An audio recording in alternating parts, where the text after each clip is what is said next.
Olá, meus amores, tudo bem com vocês? Como vocês estão? Eu tô com saudade, né? Sempre falo isso. Já tá batido já, mas é porque eu realmente tô e vocês sabem disso. Espero que esteja tudo bem com vocês e hoje a gente vai falar sobre arquitetura, fundamento e arquitetura de computadores. É onde a gente vai aprender conceitos básicos, né, da informática, coisas que serão importantes demais para vocês, não só como o futuro do curso, mas como em todos os sentidos da vida de vocês. Vamos dizer, vocês sempre vão ter uma utilidade para esses conhecimentos que vocês estão adquirindo aqui, certo? Então vamos começar falando sobre o principal componente, vamos dizer, né, que é citado como o principal componente de um computador, porque ele é o responsável por computar, por fazer esse papel principal do computador, né, que é o nosso famigerado CPU. A gente muitas vezes, algumas pessoas atribuem o termo CPU àquele componente hardware, aquele componente físico do computador, onde é alocado, onde é colocado, onde é depositado, onde é guardado todos os outros componentes do computador.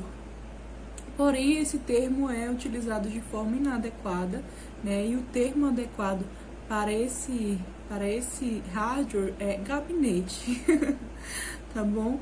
A CPU, ele é o nome mais, vamos dizer assim, é o nome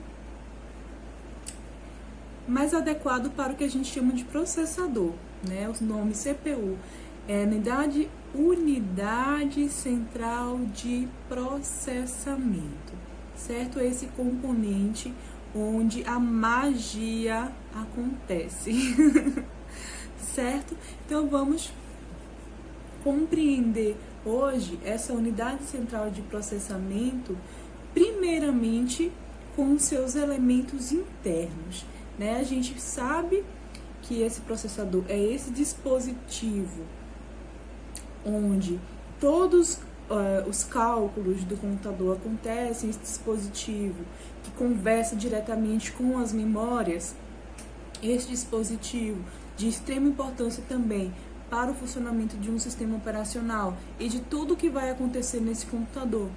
Mas não só falando desse dispositivo, como esse chip, muito mais do que isso, tá? Hoje a gente vai falar sobre os elementos que compõem esse dispositivo, certo? Essa CPU ela é formada por determinados elementos, três principais,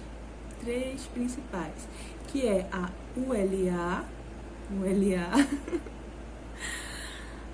a UC e os registradores, tá? A gente chama a ULA de unidade lógica aritmética, a UC de unidade de controle e os registradores de registradores. Mas esses registradores, eles são unidades de memória, tá bom, meus amores? Então vamos começar conceituando aqui, ó, a ULA, a ULA, elemento onde o processamento de dados acontece, onde os dados são processados de forma centralizada, onde ocorrem os cálculos matemáticos e também as comparações lógicas, né, para realizar o processamento de dados.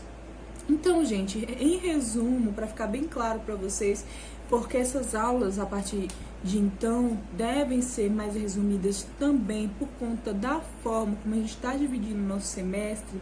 Então, por exemplo, antigamente eu poderia passar dividir essa aula em 3 aulas de 50 minutos, vamos dizer assim.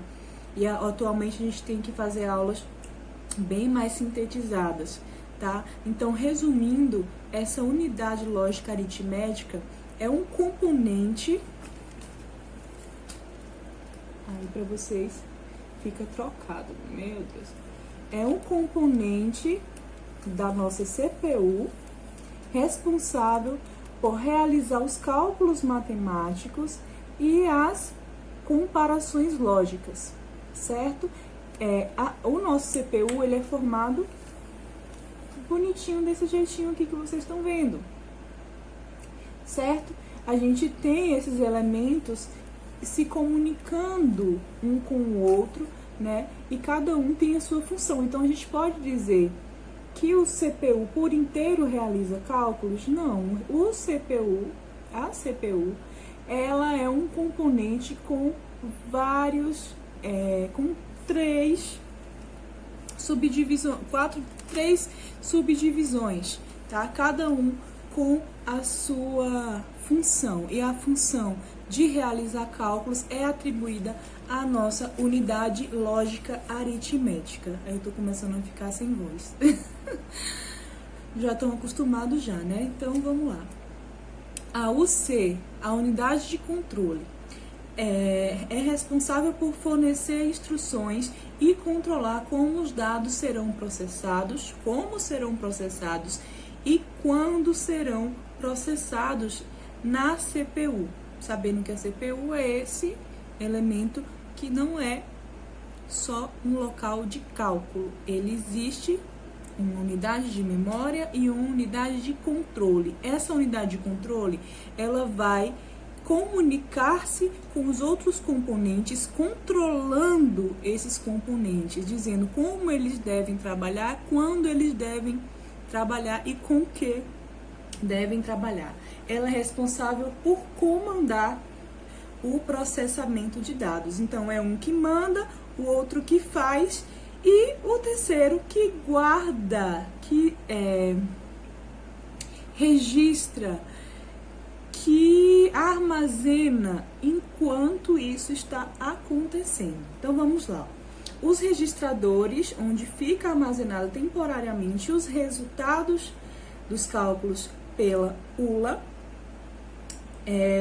são porções de memórias internas da CPU. A gente sabe que um computador, ele tem vários componentes de memórias, né? Alguns primárias e outras secundárias, né? Porém, quanto mais próxima essa memória tiver do nosso computador, mais ágil ela vai ser, mais eficaz, mais eficiente para ajudar com que esse computador não, desse processador. Quanto mais próximo ela estiver desse processador, mais ela vai conseguir acompanhar o tempo de execução dessas funções que esse computador vai fazer. Então, por exemplo, o computador precisa de um local para guardar o que ele está fazendo e para guardar o que ele vai fazer. Se esse atributo de memória ele estiver distante, ele vai precisar demandar um tempo para ir buscar essas informações. E os registradores, eles são unidades de memória muito pequenas e muito rápidas, e além de elas serem muito rápidas, elas estão dentro da CPU, tá? Registrando as instruções que estão em execução, bem como a próxima instrução que será executada, tá bom? Espero que vocês tenham entendido esse modelinho aqui, a unidade de controle, a unidade lógica aritmética e os nossos registradores, beleza? Não sei se dá pra vocês verem aí, tá? Deve estar pelo contrário para vocês, mas tudo bem. Tá bom? Então vamos dando continuidade.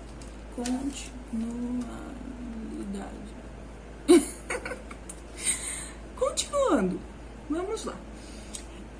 Os computadores atuais, eles foram projetados, né? Eles foram pensados a partir de um modelo de um matemático lá em 1946. Esse matemático, que eu gosto de chamar de forma equivocada, mas o nome que a gente chama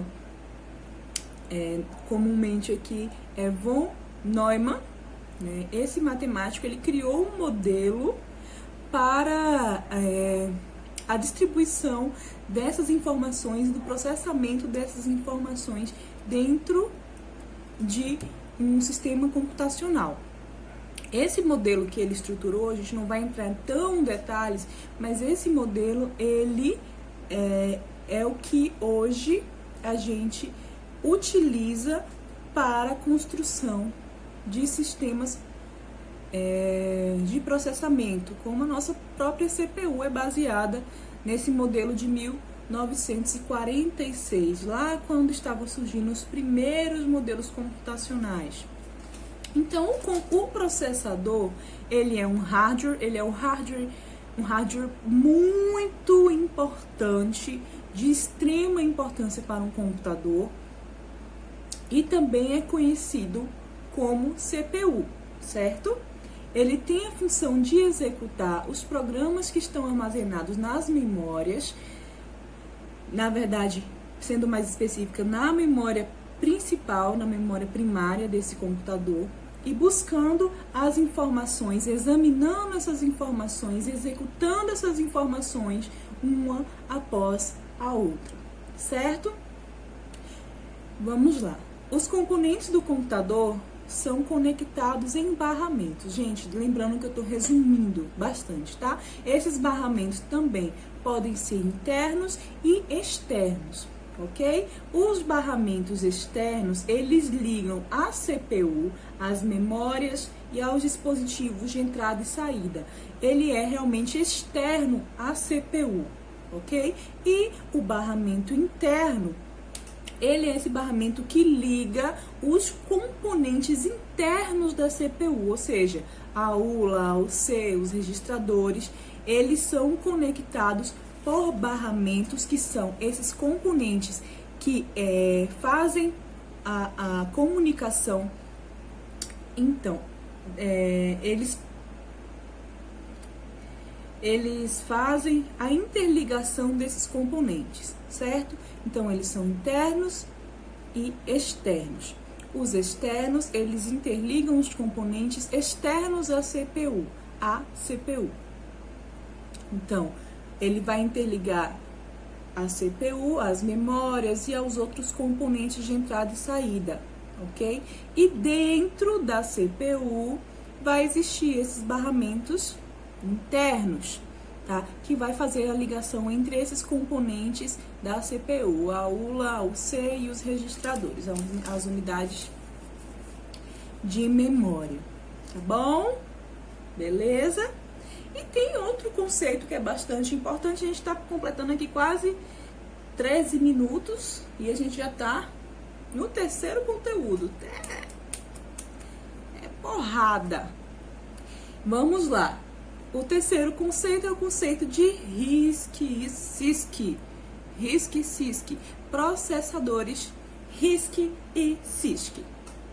Ok? Esses RISC-CISC são arquitetura de processadores, ok? O processador, ele funciona no computador como o nosso cérebro funciona no nosso corpício, ok? Qual a função do nosso cérebro? É realizar uma comunicação com os demais componentes do nosso corpício. Então, ele envia e recebe comandos e impulsos, tá?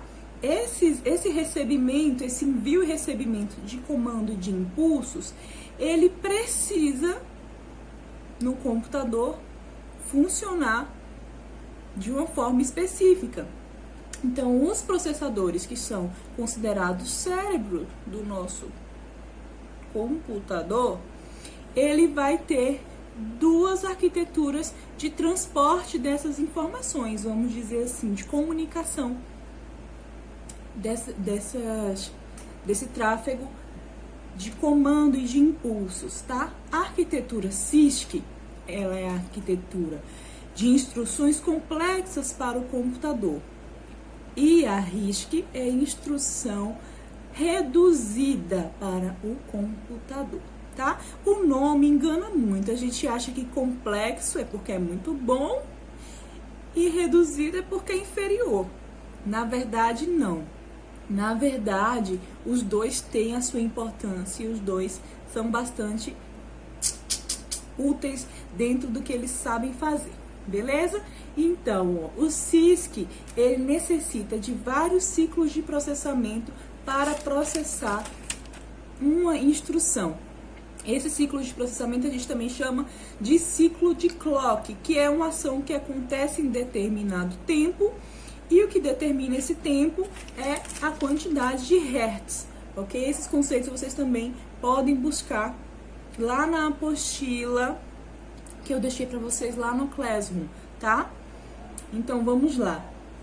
E o RISC, ele em apenas um ciclo, ele processa uma instrução. Então, o RISC, ele processa uma instrução em apenas um ciclo, e o CISC, ele necessita de vários ciclos para o processamento de uma. Então, gente, continuando, é isso mesmo. É porque é um pouquinho confuso, mas é exatamente isso. Vamos dar uma continuidade para que vocês possam entender melhor. Ó, a arquitetura RISC, ela recebe um pacote robusto. A CISC também vai receber esse mesmo pacote robusto, tá? Mas olha o que a arquitetura RISC faz com esse pacote. Ele recebe esse pacote robusto, só que a arquitetura RISC, ela é magrelinha, ela não tem força, mas ela é ágil. Gente, eu tô fazendo analogia, pelo amor de Deus, que os termos técnicos não vai ser assim que eu explicaria, mas eu tô fazendo analogia para que vocês possam entender o funcionamento, tá? Na arquitetura RISC, digamos, em analogia, que ela funciona como um cara magrelinho e muito veloz, muito veloz. Ele recebe um pacotão robusto e ele precisa entregar esse pacote em algum lugar. Ele não tem força para carregar aquele pacotão.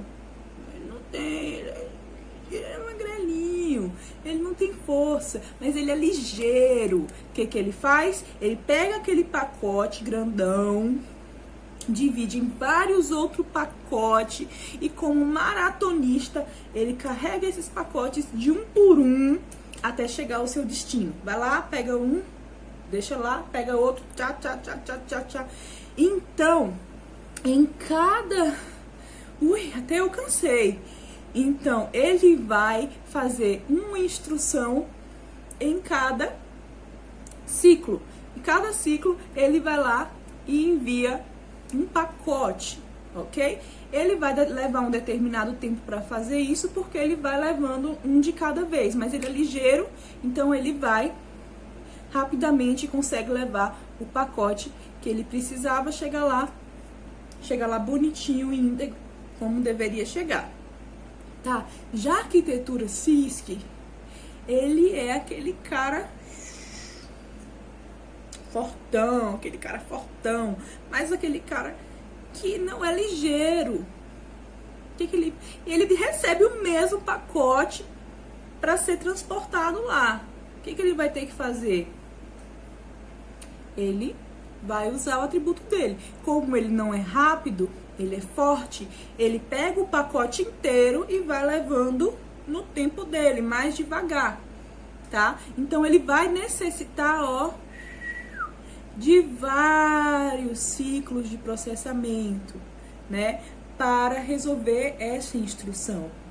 Ele vai chegar lá com esse pacote grandão em mais tempo, ele vai demandar mais tempo para chegar lá, mas ele vai entregar esse pacote inteirinho lá, ok? Então, digamos que no RISC ele vai dividir a operação, esse pacote em vários pacotes e levar um pacotinho de cada vez, e no CISC ele vai levar o pacote grandão, mas ele vai ser mais lento, ok? Nessa analogia a gente entende assim, poxa, mas qual que é melhor, né?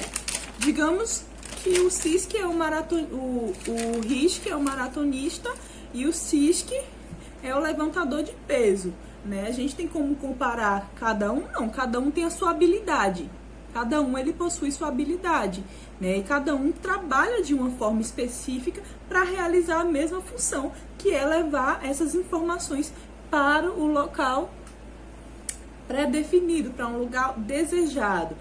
Ambos vão entregar esse pacote, né? Mas cada um tem uma estratégia diferente de transporte. E aí a gente fala, qual o melhor? Né? Não é fácil determinar qual a melhor estratégia entre as duas, né? Mas atualmente o modelo RISC acabou sendo um modelo mais difundido, né? Ou então a arquitetura híbrida, uma arquitetura onde reúne as características do modelo RISC e as características do modelo CISC, tá? Mas por quê? Tá? Porque a arquitetura RISC, ela é uma arquitetura mais barata, que consome menos energia, né? E aí ela vai ser utilizada em dispositivos móveis, ela vai ser um dispositivo usado em consoles, né? E a arquitetura CISC, ela tem as vantagens delas também, né? Ela tem um clock mais elevado, né? Mas ele tem muito desempenho, ele é uma arquitetura de alto desempenho, né? Eles vão ser consequentemente mais caros, eles vão ser maiores, mais robustos, vão consumir mais energia por este mesmo motivo, mas ele vai ter um alto desempenho, né? Sendo utilizado em computadores desktops, em servidores, em notebooks também de alta performance, tá? Mas lembrando que atualmente é muito comum a reunião dessas duas arquiteturas para os processadores atuais, certo? Atualmente esses microprocessadores, tanto da Intel quanto da AMD, meu Deus do céu, que travado que me deu aqui. Me deu um erro aqui, meu filho, me deu uma travada. Geralmente, esses processadores mais atuais, eles estão utilizando essa arquitetura híbrida ou muitas vezes essa arquitetura RISC, dependendo muito, né? Antigamente a arquitetura mais utilizada era a arquitetura CISC, mas pelas desvantagens que ela possuía, por esse alto custo também, acabou sendo utilizado a junção das duas arquiteturas, reunindo a qualidade de cada uma para determinada função. Como os nossos computadores, eles têm muitas funções hoje em dia, né? Você consegue reunir as duas arquiteturas e utilizar cada uma delas em determinada situação e fica, ó, ótimo, fica show, ok? Espero que vocês tenham entendido. Aquele beijão, saudades e até mais.